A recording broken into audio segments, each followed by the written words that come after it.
Anna Carmichael answered the door wearing one of her dead husband's old t-shirts. The shirt was full of holes and far too big.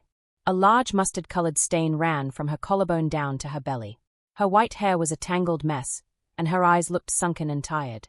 Standing on her porch were two young men. At first, Anna thought they were Mormons. She told them they were 50 years too late and tried to shut the door. But one of the men called her Mrs. Carmichael. Anna looked at the man speaking.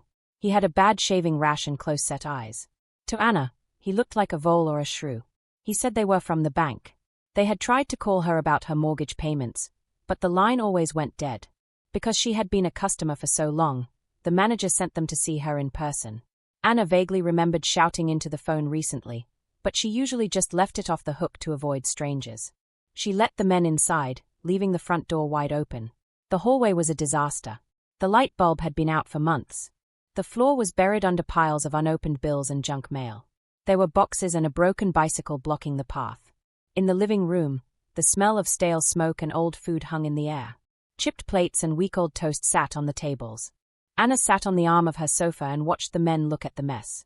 For a second, she wanted to tell them she wasn't always like this. She looked at a dusty photo of her younger self on the sideboard, wiped a circle in the dust to see her face, and then put it back. The man with the clipboard looked very nervous. He told Anna she was in serious arrears. The bank had sent many letters to the pile in the hall.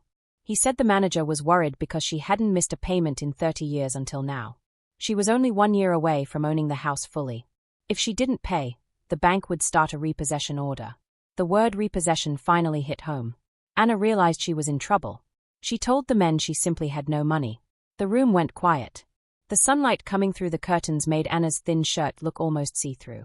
The man realized the mustard stain he was staring at was actually Anna's nipple because she wasn't wearing a bra. His face turned purple. Anna calmly said she would go get dressed and headed upstairs. She felt like her house was rotting, just like her life. She lay down on her bed and fell into a deep sleep. When she woke up at 7 that night, the house was dark and the men were gone. The next morning, Anna felt a strange urge to leave the house. Her dreams had been full of angry faces from her past. She skipped her coffee and walked onto the porch. Her neighbor, Arthur Maxwell, was clearing frost off a car. The bright sun hurt Anna's eyes. Arthur's mother, Margaret, lived next door at number 30. She had been Anna's best friend for decades, but she was now in a care home. Arthur invited Anna to come along for a visit. Anna felt a wave of guilt. She had stopped visiting Maggie because seeing her old and sick was too hard. But in a sudden moment, she told Arthur she would go. Arthur was shocked but happy. He helped Anna into the car. As they drove, Anna watched the world outside. She saw people going about their lives and realized she had been festering in her house for years. She remembered when the Maxwells moved in during October 1969. Maggie had been so vibrant and exotic with her big hair and red lipstick. Maggie was from a wealthy background, while Anna was from a council estate, but they became best friends. They were both single mothers who looked out for each other. They arrived at the Cedars. It looked like a nice country club, but it smelled like disinfectant. They found Maggie in the lounge. As soon as Maggie saw Anna, she joked that she thought Anna had died and been eaten by her cat. She was still glamorous, wearing heavy gold earrings even though her hands were shaking. Maggie ordered proper coffee from a nurse, showing she was still the boss. Anna confessed that she was being kicked out of her house because of the money. Maggie didn't get upset. Instead, she told Anna to sell the house and make a fresh start. She told Anna to stop punishing herself and stage an uprising. Anna felt comforted by the advice. When it was time to leave, she hugged Maggie and smelled her expensive perfume. That night, back at home, Anna fell asleep on her sofa. She was holding a glass of red wine that tipped over, staining her clothes like a dark wound. The next day, a woman named Polly Parker from the bank arrived. She was a professional woman who hated wearing high heels. She was there to handle Anna's case personally. Polly was horrified by the filth and the junk in the house. She sat on the edge of a chair, trying not to touch anything. Anna told her again that she had no money. Polly looked at the photos on the wall. She saw a man, a wife, and 2 children. Anna explained that her husband used to handle the bills, and she didn't know how to do it. Anna mentioned they took out a mortgage in 1985 because her son, Louie, was in trouble. Suddenly, Arthur knocked at the back door. When Polly saw Arthur and the photos, she looked like she had seen a ghost. Her face went pale, and she left quickly, telling Anna not to sell the house just yet. Despite Polly's warning, Anna felt a new sense of purpose. She decided it was time to clean. She started with the back bedroom.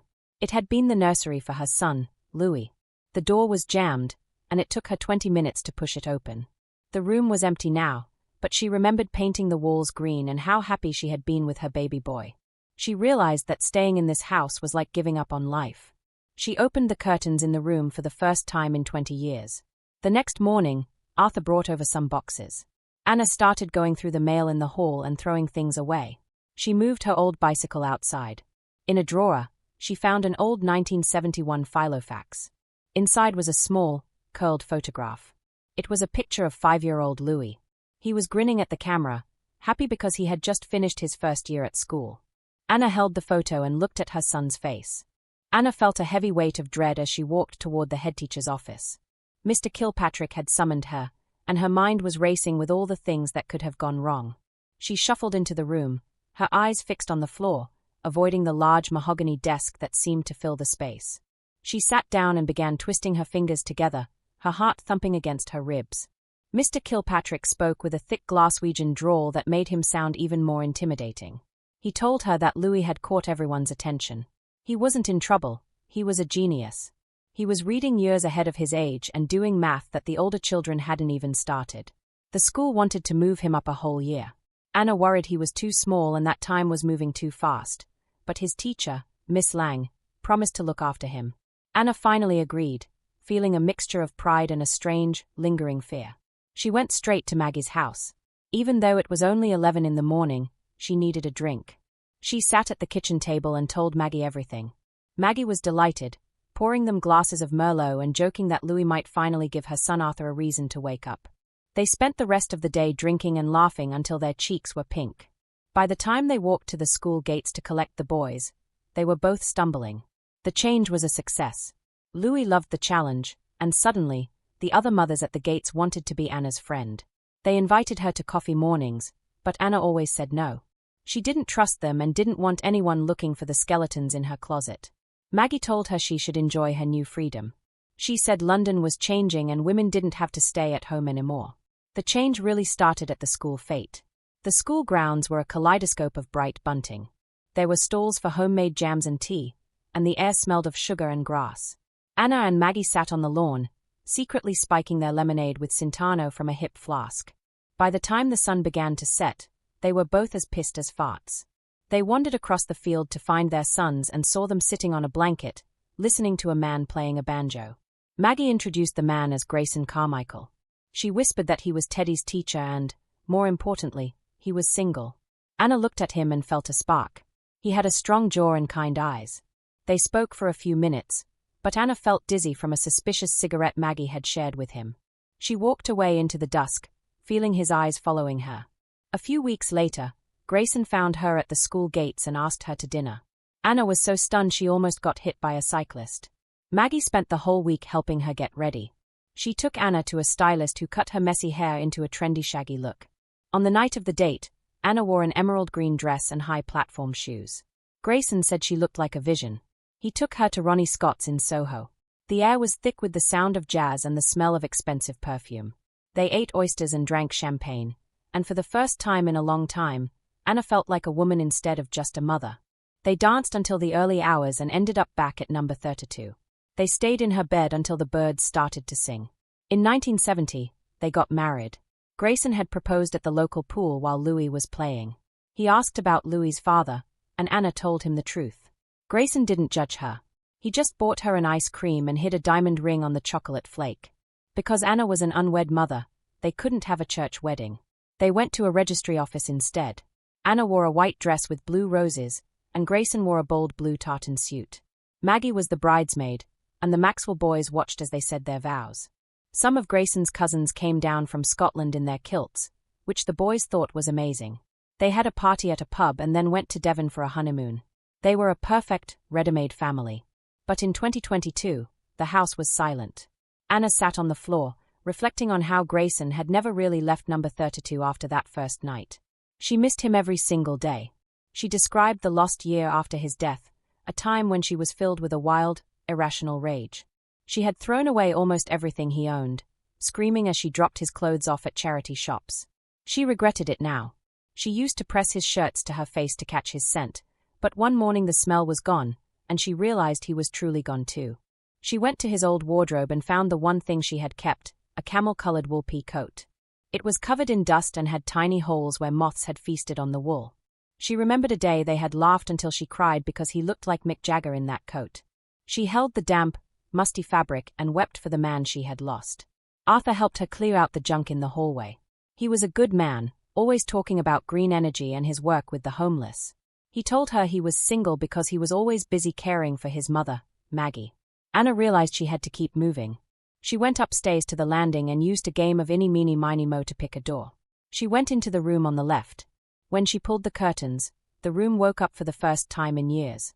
The walls were a deep mauve color called heather, covered in marks where posters used to be. The room was cold and empty, except for a bare mattress and a walnut dressing table. She found an old pink lipstick in a drawer and felt a sharp stab of guilt. "Poor Ella," she whispered. Ella's birth had been a nightmare. It happened on bonfire night, with fireworks exploding over the Thames. Anna had been in agonizing pain for 12 hours. She had even seen a ghost of her own mother hovering over the bed. When the baby finally came, the umbilical cord was wrapped around her neck like a pulsing noose. The doctors had to work hard to make her breathe. When Anna finally saw her, she felt nothing. The baby was indigo-colored and didn't look like her at all. While she felt like a soulmate to Louie, Ella felt like a stranger. Anna felt a secret coldness in her heart. She even told Maggie once that she wanted to throw the baby in a bin. Grayson was a wonderful father. He did the nappies and the feedings while Anna just watched. As Ella grew, she was clumsy and slow. She never seemed happy around Anna. They spent hours in silence while Anna brushed her toy ponies, but Ella never smiled. She saved all her love for her father and her brother. Eventually, Anna just stopped trying. She did her duty as a mother, washing clothes and making meals, but the love wasn't there. They lived in the house together, but they stayed out of each other's way. They practiced a strange dance of polite smiles while resentment bubbled quietly beneath the surface. Anna placed the small ceramic deer back on the dressing table. A cold shiver of discomfort ran up her spine as she thought about Ella. She realized she had never truly known her only daughter. To Anna, Ella had always been a secretive girl who lived just out of reach, even when she was a tiny baby. Anna thought about the modern world and the things she heard on the radio. They talked about postnatal depression and ways to get help, but those things didn't exist in her day. She felt like that ship had sailed and sunk to the bottom of the ocean a long time ago. She blamed herself for the distance between them, knowing she was the mother and the one responsible. The empty room was proof of their broken bond. Ella had packed her things and left like a thief in the night years ago. Anna decided to give the furniture away, but she tucked the ceramic deer into her pocket, just in case. The next morning, Arthur came over to help. To him, the house felt like a mausoleum full of ghosts. He tried to show Anna new houses on his laptop, but she got angry and frustrated with the screen. She was in a sour mood and even joked about burning the house down to free the spirits inside. She ended up pouring a splash of old, dusty whiskey into her morning coffee. Arthur felt sorry for her. The fun neighbor he remembered from his childhood had turned into a bitter old woman. They went upstairs to Louie's room, where the bed was still covered in old stickers. Arthur remembered when they were teenagers playing guitars in this room. Louie was a natural musician, and Arthur had always been his loyal sidekick. Anna was shocked when Arthur told her how much the house was worth. She realized she was sitting on more money than she would ever need. When they moved to Ella's room, Arthur felt a wave of guilt and memory wash over him. He felt like there was something he should have done for Ella back then. He had to leave the house quickly to clear his head. He went to a cafe, ordered a coffee, and let his mind go back to the past. He remembered growing up in Louie's shadow. Louie was the handsome one everyone loved, while Arthur was just a quiet people-pleaser. His brother Teddy was a snob who went to a fancy boarding school, but Arthur stayed home until he failed his exams. Eventually, Arthur's father, Walter, paid for him to go to Dulwich College so he could stay with Louie.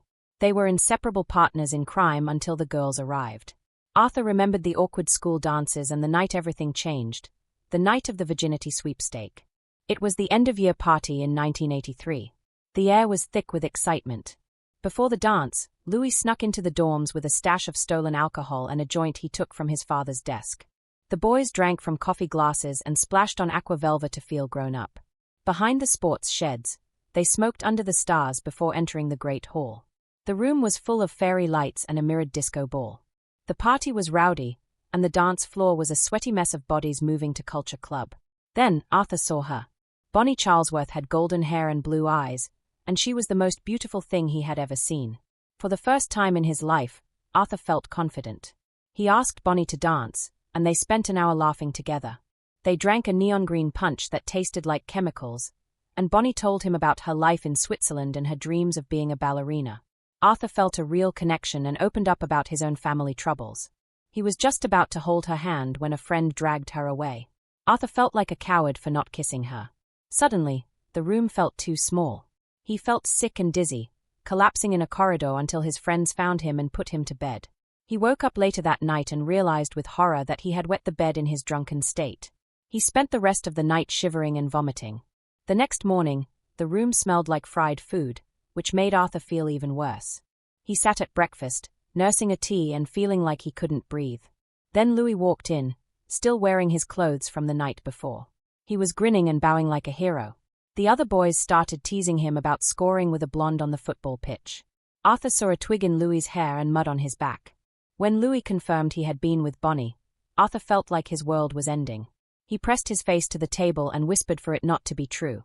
His best friend had slept with the one girl who had made him feel important. The car ride home was miserable. Arthur was hungover and full of rage. Louie sat in the back, chatting away and flirting with Maggie like nothing had happened. Arthur sat in the front seat, imagining hitting Louie with a hammer. He felt like Louie was a Judas who had betrayed him. When they got home, Arthur stayed in his dark bedroom for a week. He was so mean that he even swore at his mother. Anna told Maggie it was just a phase, but it was much deeper than that. When Louie finally came to the door with fish and chips and his guitar, hoping to make up, Arthur showed him nothing but cold venom. He told Louie he couldn't be bothered and slammed the door in his face. The two mothers couldn't understand why the boys weren't friends anymore. Anna worried that Louie was becoming a loose cannon without Arthur around to ground him. Louie started staying out late at parties and acting like a stray cat. On the other side of the wall, Arthur began to spend more time in his room playing his guitar. He eventually agreed to spend a week with his father in Holland Park. The house there was sterile and full of maids. Dinner was a pretentious affair with Oksana, his stepmother, acting like a drunken queen in her kitten heels. His brother Teddy had become a round, posh snob who talked about expensive food while using tiny silverware that made his fingers look like sausages. The next day, Teddy took Arthur to a barbecue at a massive house in Kensington owned by a famous MP. The gates looked magical, and the lawn was full of beautiful, wealthy people. Arthur felt out of place in his jeans, but to his surprise, he met the host's daughter, Lucinda. She was mousy and cynical, and she hated the theatre of her father's political life. She took Arthur to meet a group of intellectuals who spent their time debating poetry.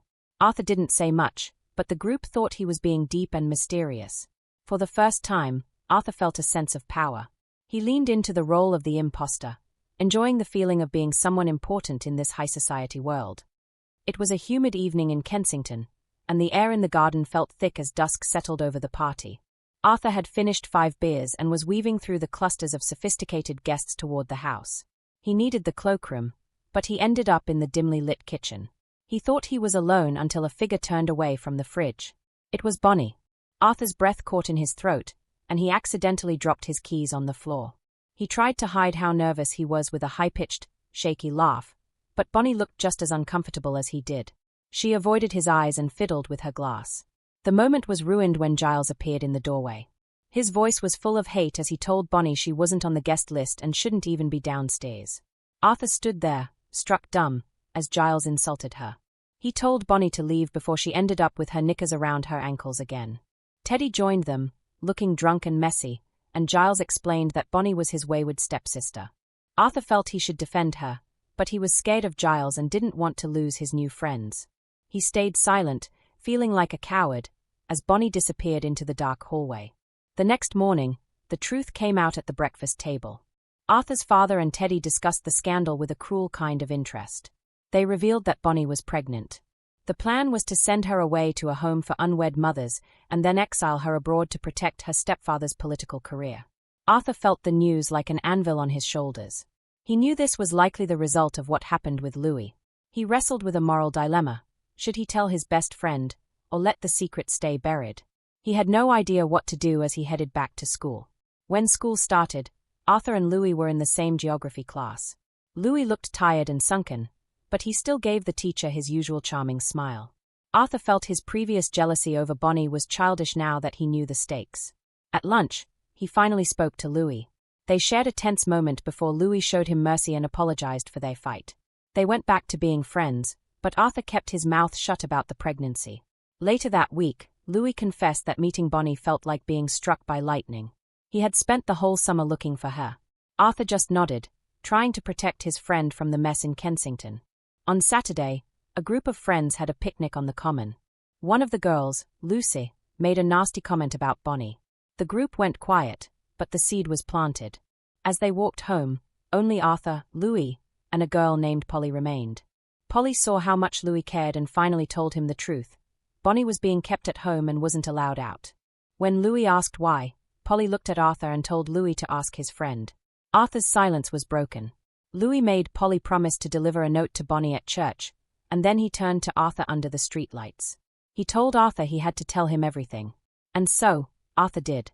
Back in Kensington, Bonnie was a prisoner in her own room. She felt more dead than alive, struggling with morning sickness and the coldness of her family. Only the Irish maid, Mary, was kind to her. Bonnie spent her days dreaming of being rescued by Louie. She remembered the night everything went wrong and how Lucy had snitched on her out of jealousy. On Sunday, she was forced to go to church to keep up the family's image. During the service, Polly Parker slipped her the note from Louie. It was a message written on a grocery receipt, telling her to meet him at a grave in the cemetery. Bonnie slipped out of the house the next night and met Louie among the shadows of the dead. He looked thinner and taller, with a cigarette between his teeth. He immediately offered to marry her and told her they could live with his mother. For a moment, they laughed and imagined a happy life together, acting like they were trying on a new life that fit perfectly.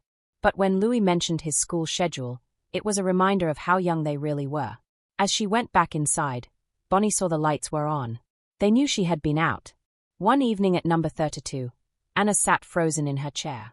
She heard a voice at the door that ran through her like electricity. It was a voice from her past. Her husband, Grayson, went to see who it was. Anna moved into the hallway, feeling like she was 16 again and trapped. The man at the door was Peter Bennett. Grayson, sensing Anna's fear, invited him in to explain why he was there. Peter sat in their Eames chair with a wolfish smile and cold eyes. He spoke in riddles at first, but Anna snapped at him to just say it. Peter delivered the blow with a cruel smile. He said his stepdaughter was pregnant by our son. The heir left the room. Peter looked toward the doorway and turned pale. Louie was standing there, having heard everything. Our son? Louie asked. The secret Anna had kept for years was finally out in the open. The days that followed were a tornado of ugly emotions. Anna had gone to pieces, screaming like a child while Peter watched with superiority. Eventually, Peter left without even looking at Louie. Anna and Louie were left to face each other, their relationship shattered by the truth. Grayson was the only anchor, trying to find order in the chaos. Anna was forced to remember the life she had buried. She had grown up in a tenement with a father who had a lucky ear from the war. When her father died, he was grateful that Peter Bennett took her in as a nanny. At 16, Anna had worked for Peter and his mean wife, Cressida. She had fallen in love with Peter, and they had secret meetings in the laundry room and the study. She worshipped him, but he only wanted her youth. When she got pregnant, Peter was cold and cruel. He didn't want a baby with the help, he wanted a political career. To fix the problem and keep her quiet, he wrote her a check. It was enough money to buy the house on Rosendale Road. He handed her the money and walked out of her life, leaving her to raise his son alone. Anna and Louie reached a silent understanding. Anna wanted to spite Peter Bennett by keeping his secret and showing she had the power now. Louie, meanwhile, wanted to be the hero, rescuing Bonnie from her ivory tower to be the father he never had. Grayson was the only one who worried. He warned them that fatherhood was a massive job and they barely knew Bonnie, but no one listened. Grayson met Peter in a Chelsea bar to settle the details. He hated Peter's coldness but felt a secret prick of agreement when Peter said the kids were too young. Still, Grayson stayed loyal to Anna. He enjoyed watching the politician squirm before finally agreeing to let Bonnie go. The next day, Bonnie's mother, Lena, arrived at the doorstep. She was a sharp, cold woman who looked like she could cut the air around her. She dumped Bonnie and 3 large trunks on the porch, turned on her heel, and left without a real goodbye. Anna hurried Bonnie into the kitchen. They shared a laugh over coffee, and Anna promised the girl she would always have a home at number 32. She meant it. A few days later, Maggie burst in, demanding to hear about the soap opera. She was warm to Bonnie but blunt, warning her that pregnancy wasn't just about cute booties, it was about piles, constipation, and doctor's exams. Bonnie felt sick just thinking about it. Arthur found the whole thing surreal. Seeing the girl he liked sitting at his best friend's breakfast table felt completely wrong. For a week, Bonnie and Louie played at being grown-ups. Bonnie watched the strange microclimate of the house. She thought 12-year-old Ella was a surly, frog-faced girl, and she found Anna's habit of eating milkshake powder for breakfast very juvenile. Grayson was her favorite. He was calm and handsome like an old movie star. Louie and Bonnie stayed in his room most of the time, which they called their kingdom. But the cracks soon showed. One Friday, Louie came home late and talked about football before even saying hello to Bonnie. He dragged her to a party in Herne Hill, even though she was tired. At the party, Bonnie felt out of place in her sequin mini dress and platform shoes. Louie ignored her to drink with his friends. Bonnie ran into Lucy Heathcote-Ross and took a small bit of pleasure in telling the judgmental girls that she was pregnant and getting married. But the high didn't last. She found Louie wasted, slurring "my bride," while spilling red wine down his shirt. She felt a wave of fear. Polly Parker, watching from the sidelines, told Bonnie she was skeptical of this happy ending. Arthur saw Bonnie crying and led her outside to a bench. He had no answers for her, but for a moment, she rested her head on his shoulder. Arthur realized they were all in deep trouble. A few weeks later, the families gathered for Ella's 13th birthday on bonfire night. Grayson was busy with his annual crate of fireworks, while Ella sulked because she hated sharing her birthday with a holiday. Louie sat at the table drinking his sister's birthday champagne and acting like a clown. Bonnie arrived late and didn't help with the food, which made the others realize she wasn't really one of them. At the table, Louie lit a joint and blew smoke right into Bonnie's face, ignoring her protests. Then, he pulled out 2 pills with a dove imprint. He pressured Arthur into taking one. The ecstasy hit Arthur hard. The cold vanished, replaced by a flood of heat and a feeling that he was indestructible. He watched Bonnie from across the garden, thinking her incandescent rage made her look like a wild horse in a storm. Louie, however, was amped up and jerky, knocking glasses onto the floor. The adults just laughed, but Bonnie was disgusted. She called them all infantile halfwits and went to bed. Arthur's euphoria turned into a terrible hopelessness as she walked away. Louie grabbed him and said they were leaving. They ended up at a basement party in Blackheath. The music was loud and the walls were damp. Arthur felt invincible again until he saw Lucinda Bennet. She told him the truth. Louie had been coming to these parties for weeks. He was a regular who swept girls off their feet and then vanished. He had done the exact same thing to a girl named Angela Jones just a month before. The come-down hit Arthur like a weight. He realized Louie was leading a double life. He felt disposable, just another person Louie was using. He begged Lucinda for a lift home, his head spinning with cold sweat. Back at the house, Bonnie was watching the gate. She saw Arthur come back alone and went to talk to him. Arthur admitted Louie was still out partying. He looked at Bonnie, the girl carrying his best friend's baby, and in a moment of shared despair, he leaned in and kissed her. Bonnie smiled sadly and said she wished things were different. But Ella was watching from the window. To her, this was the ultimate betrayal. She vowed never to trust her family again. On the landing, Ella told Bonnie, "I saw you," before going to bed. By the next morning, Bonnie was gone, and Louie's bed was empty. When Anna found out, she screamed at Ella for not saying anything. Ella just shouted back that she didn't fucking care.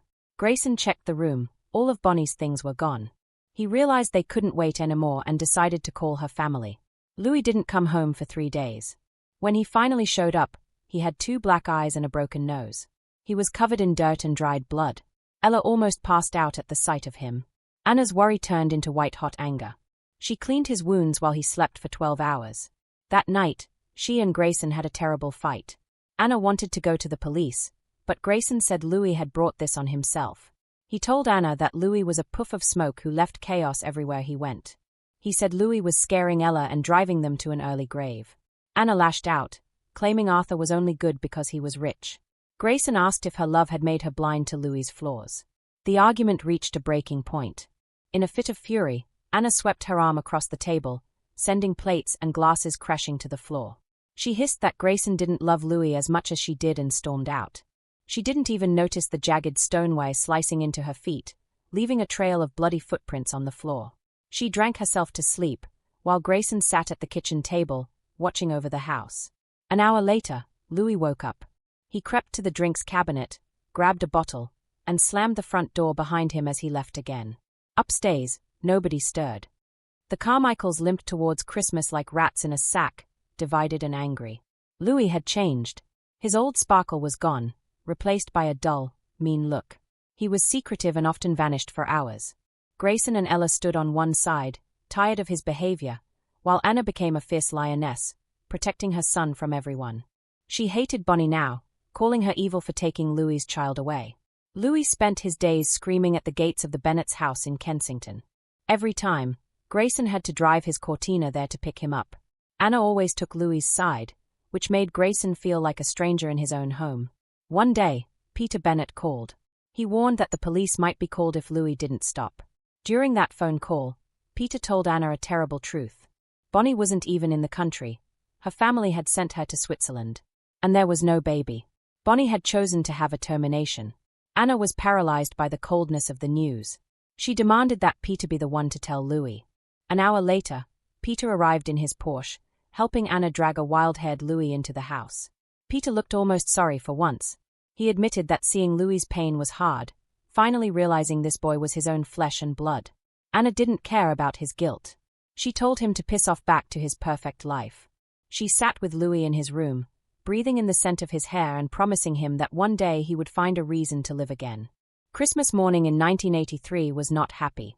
Usually, it was full of carols and the smell of toast, but this year it began with Anna screaming. She was fuming because Grayson and Ella wanted to celebrate while Louie was still out partying. The tension followed them to dinner at the Maxwells. Anna was already drunk and scowling. The empty chair for Louie sat there like a joke until the doorbell finally rang. A messy, drunk Louie walked in and managed to charm Maggie, which only made Grayson more disappointed. Later, in the kitchen, Louie blew smoke rings right in Grayson's face. Maggie warned Anna that by always siding with her son, she was destroying her marriage. On Boxing Day, the news got worse. Teddy heard a rumor that Louie had been caught at a fancy party with a stolen diamond necklace in his pocket. Arthur didn't believe it, but he could see Louie's reputation was sinking. Later that day, Louie invited Arthur for a walk to smoke a joint. They ended up at Walton's Tavern, a dodgy pub with boarded-up windows.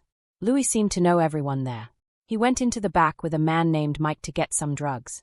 A girl named Charlene told Arthur that Louie was only there because he was posh and wanted gear. Suddenly, Louie passed out and fell face down into broken glass. The pub owner didn't want the police, so the men from the pool table dumped Louie's limp body outside by an industrial bin. Arthur was terrified. He ran to a payphone to call Grayson for help. When the car arrived, Louie woke up and vomited all over Arthur's lap. By the end of the year, things were at a breaking point. Grayson told Arthur that Louie was going to an inpatient rehab home in 2 weeks. Grayson looked like he had aged 20 years. He cried and thanked Arthur for being a true friend. On New Year's Eve, Louie looked better. He apologized for the chaos and begged Arthur for one last night out at a casino in Mayfair. Arthur agreed, wanting to believe his friend was ready to change. The casino was full of red carpets and crystal chandeliers. It was the height of 1983 luxury. Arthur met a girl named Imogen, but he spent most of the night worrying about Louie. He eventually found Lucy Heathcote-Ross crying in a staff room. She said she and Louie had a big fight. She had asked him about their past, and Louie had suddenly become distracted. He mentioned he needed to speak to his father and walked out the front door into the cold night. Arthur called home and spoke to 13-year-old Ella. She told him the adults were dancing on the table, but she promised to help. Grayson drove to Mayfair, and they spent the early hours searching the streets. The police didn't care. They said a 16-year-old boy on New Year's Eve was just out partying. They never found him. Grayson sat at the kitchen table as the sun came up, staring at a phone that would never ring. In 2022, Anna sat in Grayson's old study. The room was full of files and bank statements from decades ago. She was looking for the house deeds when she found 3 small pieces of paper. They were checks from Peter Bennett for £100 each. They were labeled as money for Bonnie. Anna saw that Grayson had never cashed a single one. She felt a surge of pride. Peter was a fraud, but Grayson was a man of honor. He had protected his family and never taken a penny from the man who had hurt Anna. She realized again that she had chosen the right man for her second chance at life. Arthur was also struggling with the past. He sat in his mother's kitchen, unable to sleep. The memories of 1983 were coming back like an old videotape. He went to see Maggie at the Cedars. She told him to talk to Anna and get the truth before she died. Later, Arthur and a young colleague finished clearing out number 32. The house was just a skeleton now, ready for a deep clean. Anna told Arthur that the bad memories were part of friendship, but Arthur was stuck on the parts where Louie acted like a dick. Anna told him to check the attic. Arthur climbed the ladder and found 3 boxes of Louie's things. He found a school photo of Louie from 1983, and those eyes gave him a haunting feeling. That night, Arthur sat at home with some beer and a bit of hash he got from a client named Irish Jimmy. He looked through the photos, Anna with a baby, the birth of Ella, and finally, a photo of him and Louie in their dinner suits on that New Year's Eve. His head was spinning. He was determined to finally be a detective. He needed to know what Louie was doing that night and where he had gone. Anna was jolted awake by the shrill ring of her landline. In an instant, that familiar, instinctive dread of early morning phone calls gripped her heart. It was Arthur. He spoke with a voice that was thin and tired, delivering the news Anna already sensed deep in her bones. Maggie had taken a turn for the worse. The doctors didn't think she would survive the day. Without a second of hesitation, Anna sprang into action. Despite the decades of complicated distance and the silences that had grown between them, they were family. They were entwined by 50 years of shared triumphs and the kind of tragedies that could break lesser people. Anna refused to let her best friend face the final transition alone. She washed and dressed in a whirlwind, packing a small satchel. She retrieved the dust-caked photo albums she had warily avoided for years. They were relics of a happier time that she once used to torture herself for clues about where things went wrong. As she waited for her taxi, she felt a rare sense of serene composure. Having been blindsided by every other major loss in her life, she was grateful for this one chance to choose her final words and thank the woman who had been her life's most constant anchor. A brief moment of dark comedy broke the tension when her estate agent arrived for a scheduled viewing. Daniel stood there with his polished shoes and his clipboard, ready to talk about floor plans. Anna brusquely dismissed his protests about cash buyers and commissions. She flung her house keys at him with a sharp look. "I'm late for my best friend's death," she declared. She left the young man stunned on the curb as her cab sped away toward the Cedars. At the care home, the atmosphere was heavy and clinical, smelling of death and bleach. Arthur was a shell of a man. He stood with his back to the door, gripping his mother's cold, age-spotted hand as if his own strength could tether her to life. Anna sent him away for a much-needed break and took his place at the bedside. She looked at Maggie and thought about the sacred nature of time and the mystery of what lies beyond. With a mix of tears and her usual wit, she told Maggie about her failed attempts to contact Grayson through a Ouija board, calling the whole thing a load of old tripe. She asked Maggie to send her a sign from the other side. Her final promise was to watch over Arthur and ensure no unsuitable maidens ransacked the family jewels. That comment drew a small, broken laugh from Arthur as he returned to the room. After a final kiss on the cheek and a heartbeat of profound silence, Anna moved aside. As the sun retreated and cast the room in gold, the nurse confirmed the silence. Maggie was gone. Back at the house, the final viewing was wrapping up. Daniel was in a foul mood. The viewer, a woman in her late 30s with an angular nose and a harsh haircut, had been nearly an hour late. Her tardiness irritated him deeply. He had a pub quiz and a date with Tina from accounts to get to. He was skeptical of the woman's finances, wondering if she was just a chancer. She was a miserable sort who refused to laugh at any of his practiced lines. Daniel internally scoffed at his own performance as he described the owner as a lovely widow, while privately thinking of Anna as a grubby, angry old bat. The woman remained stoic, running a finger down the worktop and asking strange questions about where the owner was moving. Daniel made a pointed show of looking at his watch, but the woman insisted on another walkthrough. He was certain she had no intention of buying. When she finally finished, he escorted her to the door with a forced, false smile. He was in such a frantic hurry that he didn't notice her slipping a small ceramic deer from the sideboard into her pocket. Relieved to be alone, Daniel ran upstairs. In his rush, he treated himself to a quick gentleman's wash in the avocado-colored sink and dried himself on Anna's hand towel before locking up. That evening, Anna sat in her dark, empty house with a robust measure of whiskey. Maggie's death felt natural, a graceful departure at a ripe old age. It was the most any of us could wish for. Anna toasted her friend, calling her a magnificent person but a crap ghost for not visiting yet. The narrative shifts to the funeral. Anna and Arthur watched South London slide past the windows of the hearse in slow motion. Anna was anxious about her appearance, worried that she looked like Barbara Windsor in the feathered hat and black suit she had raided from Maggie's own wardrobe. Arthur reassured her, finding a bit of levity in her stream of thought. He reflected on how the loss of his mother felt like a permanent, unnerving emptiness. The crematorium was packed with people Maggie had touched. The service was short, filled with white lilies and the sound of Judy Garland's voice. As the coffin disappeared, Anna made Arthur promise to come to her funeral, as long as the buffet was good. But as the day concluded, Anna's mind was pulled back to a knock on the door from 1984. 2 police officers stood there with their hats held to their chests. They told the family that a cleaner had found a body face down in a toilet cubicle in a Soho bar. It was a teenager in a dinner suit, lying in a pool of his own vomit with a needle still in his vein. Anna's memory of that day was a symphony of devastation. Her immediate response was a cool, cutting denial. She told the officers the body wasn't Louie. She snapped at them, demanding proof and calling their description too vague. Grayson tried to comfort her, but she snatched her coat and marched past the officers, calling them useless. She demanded they take her to see the John Doe to prove them wrong. Behind her, Ella was rocking back and forth in silence, and Arthur was haunted by the last words Louis spoke, promises of best behavior that were now a hollow lie. That guilt would haunt Arthur for decades, stunting his growth and stopping him from finishing his exams or finding joy. He would always wonder about the girl at the party whose name he couldn't even recall. At the Southwark mortuary, the denial finally shattered. Anna stared through a pane of glass at the unmoving body of her child. He looked ethereal and beautiful, the chaos of his life finally gone. Anna collapsed against the glass, her breath misting the surface as she sobbed. Grayson wept and tried to hold her, but her grief turned into a sharp, animalistic rage. She stepped back and turned on her husband. She screamed at Grayson, shoving him with unexpected force and blaming him for the tragedy. She shouted that he hadn't looked hard enough for their son. As the officers moved to intervene, Anna stormed out. Grayson held his head in his hands. "I'm sorry," he said softly to the officers, before he followed after his wife. Arthur woke up on Christmas morning alone in his childhood bed. He briefly considered moving into the master bedroom now that he was the owner, but he stayed put, unwilling to tempt fate while the house's future was still uncertain. To him, the festive season was the most difficult time to be grieving.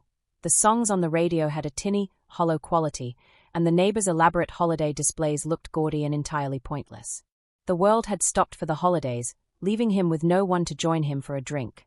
From his window, he surveyed the street, seeing twinkling lights everywhere, while his house and Anna's stood in a stark, sad contrast of total darkness. He finally decided to head over to number 32, bringing a luxury hamper he had originally intended for his mother. Anna took a long time to answer the door and seemed genuinely surprised it was already Christmas Day. When Arthur showed her the hamper, her eyes lit up at the sight of the gold-wrapped truffles and the cold bottle of champagne. She invited him into the kitchen, which still held the faint smell of stale smoke. They spent the afternoon feasting on the hamper's contents. Anna had a mischievous edge to her voice as she toasted to Maggie, whom she jokingly called an evil witch. She laughed about how Maggie never used to share her sweets, but now Anna was finally getting the truffles over her best friend's dead body. They spent hours playing a competitive game of rummy until Anna petulantly threw her cards down, accusing Arthur of cheating because she was old and tired. As they settled into a comfortable, booze-softened silence, the weight of their shared history returned. Anna looked at the empty seats at her table and remarked on how strange it was that she and Arthur were the last ones standing. Arthur asked if one ever stops missing the departed, and Anna described grief as a primordial soup that eventually becomes the background of life.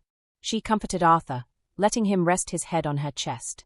Even though her itchy jumper smelled of damp and mothballs, the human proximity was deeply soothing. She told him that his mother had been proud of him and urged him to find a way through his grief better than she had, referencing the bank urchins who had finally forced her back into the world. A few days into the new year, Arthur sat at his own kitchen table staring at a yellowed Polaroid of him and Louie from 1983. They were 17, peacocking in full dinner suits in Maggie's hallway. Louie was a classic heartthrob who looked like he belonged on a bedroom wall. Arthur had spent the holidays alone, waiting for the world to wake from its turkey coma. He finally received a letter from his mother's solicitors. Maggie had left almost everything to him: the house, the money, the car. She left nothing to his brother Teddy, who was already a millionaire in Oregon. Teddy didn't mind, though he did request a Francis Bacon painting from the hall. Arthur, who found the painting sinister and disturbing, was happy to FedEx it away. But the most shocking part was a bequest to Ella Carmichael, a silver necklace, a painting called The Dunes, and £25,000. Arthur went to the safe under the stairs, using his birth date as the code. He found a cheap silver moon pendant and a small landscape painting of a beach that triggered bells of recognition and a strange sense of déjà vu. As he moved the seascape, a sheaf of papers fell from behind the frame. They were letters with a postmark from Devon. As he began to read the copperplate handwriting, the pieces of the past began to slot into place. In the summer of 1985, the Carmichael house had been crawling through the trenches of chaos. Grayson had died of a sudden heart attack in April, slumped over the wheel of his beloved Cortina. The house had fallen silent, the final buffer gone. Grayson had spent his final months hiding from Anna's venomous rage by burying himself in school work. His death left 15-year-old Ella alone with a mother who was drowning in vodka. Anna's daily cycle consisted of drinking, weeping, shouting, and smashing things until she passed out. Ella began sleeping at the Maxwells' house just to feel safe and get a hot meal. By June, Maggie decided she had seen enough of this neglect. She staged an intervention, packing Anna and Ella into her Volvo and driving them toward a Cornish postcard cliché cottage in Woolacombe, Devon. The house had sky-blue shutters and smelled of the sharp Atlantic air. It was a grueling month. Anna acted like a spoiled teenager, clutching her bottle and ignoring her daughter. Ella was wasting away, moving like a ghost. But by the second week, the air began to work. Anna started looking at Ella with a new expression and finally went a whole day without a drink. While Anna slept, Maggie took Ella to a village salon called Curl Up and Die. It was run by a Dolly Parton-esque woman named Carol and her daughter Tammy. They gossiped and laughed, making Ella feel special for the first time. She tentatively agreed to a restyle. 4 hours later, she emerged transformed with a sharp fringe, feathered volume, and pink manicured nails. When they got back to the cottage, even a sober Anna praised her beauty, telling her she looked like a pop star. But the peace was broken when Arthur arrived, looking morose after being kicked off his A-levels. He felt like a total failure, crying on the beach because he missed Louie's guidance.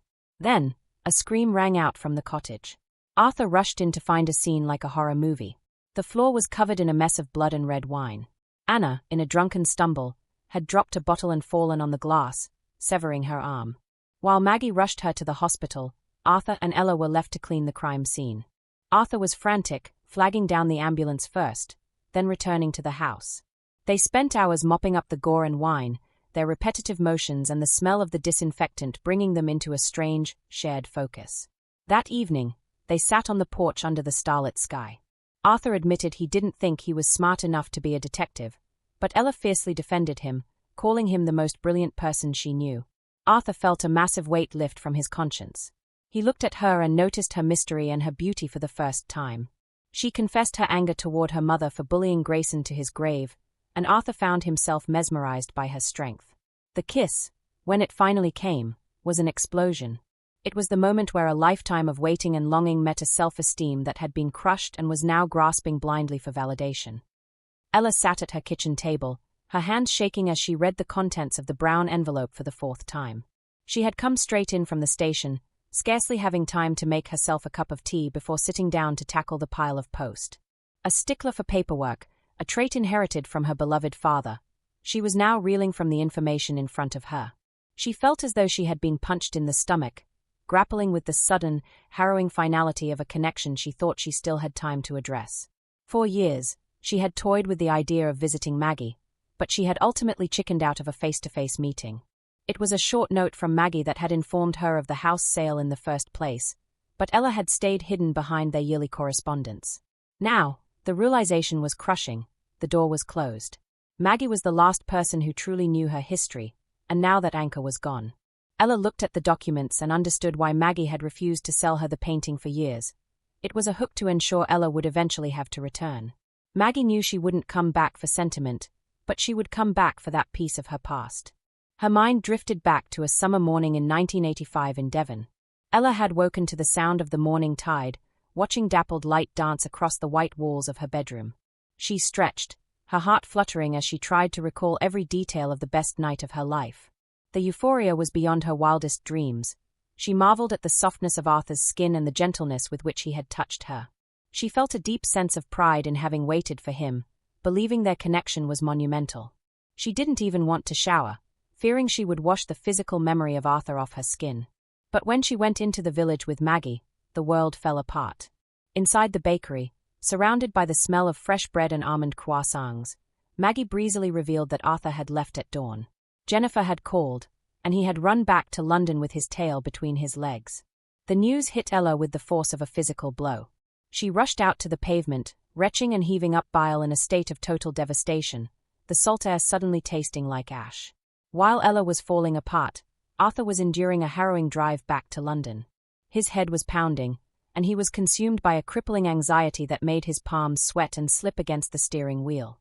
He was haunted by his actions, terrified that the world, and Jennifer, would be able to see the truth written on his face. Upon reaching home, he took a punishingly hot shower, scrubbing himself raw in a desperate attempt to wash away the memory of the night with Ella. He doused himself in aftershave to mask his guilt and stopped at a petrol station to pick up a bunch of wilted roses. They were a pathetic, drooping symbol of his desperate attempt to fix his relationship and bury what had happened in Devon. By the eve of her 16th birthday, Ella was a different person. She had leaned into a dark punk phase, wearing heavy black eyeliner and chipped nail polish while blasting the Sex Pistols to drown out the world. She felt cold and distant from her mother, who was constantly huffy and frustrated. Anna called her po-faced and constantly compared her to Louie, claiming Louie had loved her while Ella was a stranger who hated her. On her birthday, Ella trudged to the Maxwells' house for a surprise tea. The atmosphere was strained until Arthur unexpectedly walked in with Jennifer. Arthur turned deathly white the moment he saw Ella, staring at his hands in shame. Jennifer, wearing a bright yellow sweater, sat delicately next to her, oblivious to the tension. The evening grew unbearable when Jennifer flashed an engagement ring and announced they were moving to Chertsey. Arthur was mortified, unable to speak, while Ella retreated to her room to break down in tears. Later that night, Ella overheard a conversation in the garden that changed everything. She heard her mother call her a sour puss and tell Maggie it wasn't fair that Louie, who loved life, was dead while the child who doesn't love life remained. This cruel remark was the snapping point. A strange serenity settled over Ella as she decided to leave forever. She retrieved a secret stash of money Louie had hidden in her wardrobe, money he said came from his dad. She packed her rucksack with photos of her father and brother and hesitating only to grab the painting of Woolacombe. She left the young half of her silver necklace on the porch for Maggie along with a note saying she was never coming back. By the time Maggie found it the next morning, Ella was gone. In 2022, Arthur was still pottering about his mother's house when the doorbell rang. When he opened it, he felt like he had seen a ghost. It was Ella. She carried herself with a formidable confidence and spoke with an unfamiliar twang in her accent. She told him she didn't want the money Maggie left her. She had come specifically for the painting. When Arthur handed it to her, she hugged the canvas to her chest, calling Maggie a special woman. He was astonished to learn they had been in contact all those years, a secret Maggie had kept even from him. Desperate not to lose her again, Arthur asked to meet her the next morning by the bandstand on the common. The next morning, Arthur's weight was plagued by a severe anxiety attack. He was sweating and nauseous by the time Ella arrived at 10:19. As they walked by the fish pond, Arthur admitted he had stayed in London and that he hadn't seen Jennifer for 30 years. She had left him shortly after their move. He awkwardly tried to apologize for being a coward in Devon, calling his behavior shameful. Ella met his fumbled apology with a soft smile and asked if he was sorry for the engagement or for the night itself. When Arthur struggled for words, Ella softly confessed that she had been in love with him her entire life. Arthur was astonished, realizing he had been the catalyst for her heart's devastation without ever paying her any attention. He asked if his neglect was why she ran away, but Ella firmly denied it. She explained that she left because staying was worse, hinting at secrets twisted by time, death, and life. Arthur felt they were on the verge of something irrevocable. He took Ella's hand, looking into her eyes, and insisted he wanted to know why she truly left and why she never returned. Ella took a deep breath, the tension of decades hanging in the air. "Okay," she said. Ella peered nervously out of the window as commuters hurried past. Her body was so tight with tension that she almost jumped out of her plastic seat when the tray met the table type. Maggie Maxwell slid into the seat opposite her, taking a tight, grounding grip of Ella's twitching hands. Maggie expressed her relief at finding her, noting that everyone back home had been going out of their minds with worry. However, Ella immediately looked away, the tears finally escaping as she delivered the news she had come to give. She was not coming back. When Maggie attempted to offer comfort, Ella's tongue turned as whip-sharp as her mother's. She snapped that Maggie did not understand her situation. Ella revealed that she had overheard Anna's conversation on the night she left and now knew the absolute truth. Her mother wished it had been Ella who died instead of Louie. Despite Maggie's insistence that Anna was worried sick, Ella remained firm. She explained that staying would lead to mutual destruction, as Anna was living a lie fueled by her father's protection. Ella noted that Grayson had lived in misery to shield Anna from who Louie really was, a reality Anna refused to face, preferring to be alone with the memory of her precious baby Blue rather than facing the real world. Recognizing the bleak truth, Maggie asked how a 16-year-old could survive alone. Ella defiantly revealed she had £20,000. She explained that the money had been left to her by Louie, who had obtained it by blackmailing Peter Bennett. Louie had used the secret of his own existence to buy his sister's freedom. The revelation left Maggie breathless, realizing such news would utterly devastate Anna. But Ella was not finished. She leaned in to share one final secret, and a cold dread crept up Maggie's spine. Ella revealed she was pregnant.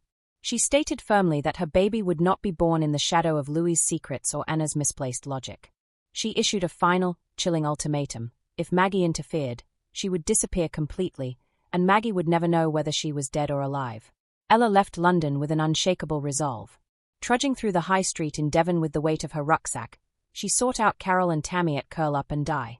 The salon was empty when Ella arrived, but Carol soon appeared, immediately recognizing the girl's distress. Seeing Ella's smudged mascara and school uniform, Carol flipped the sign to closed and provided tea and biscuits. Carol called a dear friend, Tess Johansson, a hotel proprietor known for her kindness toward waifs and strays. Tess, a financially savvy widow, became the surrogate mother Ella desperately needed. Recognizing a kindred spirit, Tess provided her with a basement room and a job. When Ella's pregnancy became apparent, Tess moved her to a comfortable maisonette. Tess taught Ella the intricacies of business and social justice, filling the great, gaping hole in Ella's life with patience. In March 1987, Ella gave birth to a son, whom she named Grayson after her father.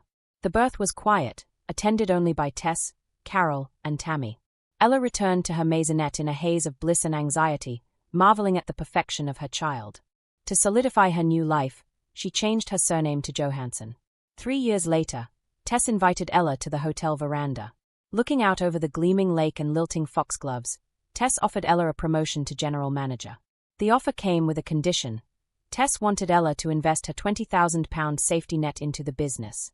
In exchange, Ella would receive a 25% share of the Park Royal and the deeds to a mortgage-free caretaker's cottage. Ella, realizing she had no intention of leaving the place that had saved her, accepted immediately. In 2022, Ella stood before number 32, looking at the yellow door and the wrought iron gate. The rattle of chains announced that there was no turning back. The door swung open and Anna, shorter than Ella remembered, peered out suspiciously. Her face was lined and crumpled, like something long forgotten in a coat pocket. Anna's cataracts struggled to adjust to the light. Ella swallowed and said, "Mum, it's me." Ella was reeling at the sight of her mother. The woman was small, old, and devoid of vitality. Once in the hall, Ella followed her mother into the kitchen. Sitting at the table where she once ate breakfast, Ella observed that the house felt permeated by an emptiness.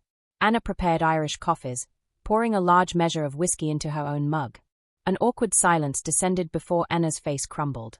She began to weep silently and offered a sincere apology.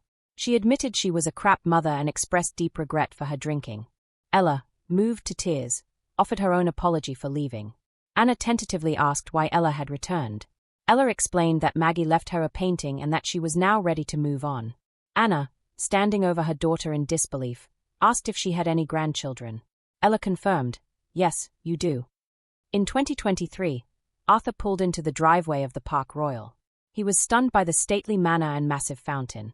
In the months leading up to this, Anna had become an unexpected lodger at Arthur's house after forgetting her closing date. Their forced proximity turned into a deep attachment. Ella emerged from the hotel, looking radiant. Arthur had to pinch Anna to wake her from a nap. The group gathered for tea in the atrium. They waited for the arrival of Grayson, whom Ella presented with a high-pitched, nervous voice. Grayson, a young man with tattoos and harem pants, instantly charmed Anna. Arthur watched Grayson, noticing dimples and curls that echoed late Uncle Louie, but also something else deeply familiar. Ella asked Arthur to walk with her to the lake.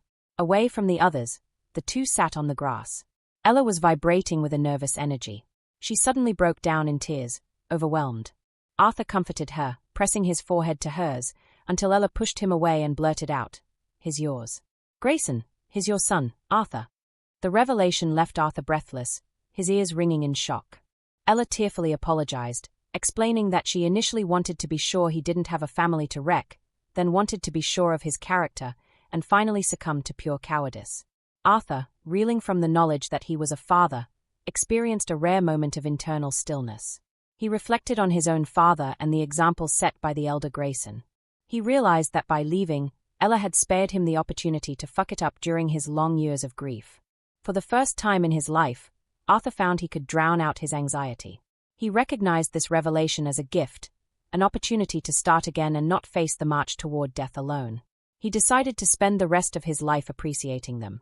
He squeezed Ella's hand and pulled her to him. When Ella whispered a request for him to stay, Arthur swallowed hard and promised, "I'm not going anywhere."